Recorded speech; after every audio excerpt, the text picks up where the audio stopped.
হোৱাৰ পাছত তেখেতক শিৱসাগৰ জিলাখন তেখেতে ভ্ৰমণ কৰিবলৈ আহিছে। ইয়াত প্ৰশাসনৰ তেখেতে বুজ ল'ব, লগতে অন্যান্য সমস্যাৰো বুজ ল'ব।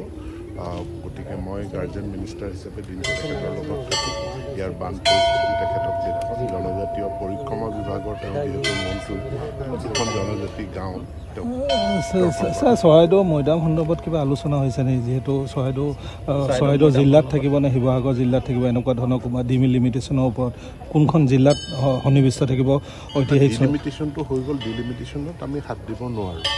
আৰু কেন্দ্ৰীয় আমাৰ অসম চৰকাৰৰ এটা সিদ্ধান্ত আছে যে এতিয়া বিধানসভা সমষ্টিবিলাক এখন জিলাৰ ভিতৰতে সীমাবদ্ধ থাকিব লাগে।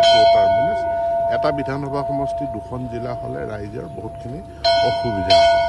গতিকে এই ক্ষেত্ৰত ভাবি চিন্তি চৰকাৰে সিদ্ধান্ত 2খন জিলা আয়ুক্তৰ লগত এখন মিটিঙতো আপোনালোক মিলিত হৈছিল। তাৰ কিবা সিদ্ধান্ত মৰ্মে চৰাইদেউ জিলাৰ যি মৈদাম, সিদ্ধান্তটো ইয়াত নহয়, সিদ্ধান্তটো ৰাজ্য চৰকাৰে। চৰাইদেউ মৈদাম সন্দৰ্ভত একো চৰাইদেউ মৈদামৰ যি বিশ্ব ঐতিহ্য ক্ষেত্ৰ হ'ব লাগে তাৰ প্ৰক্ৰিয়া চলি আছে। মই আশা কৰোঁ খুব সোনকালে আমি ভাল খবৰ পাম।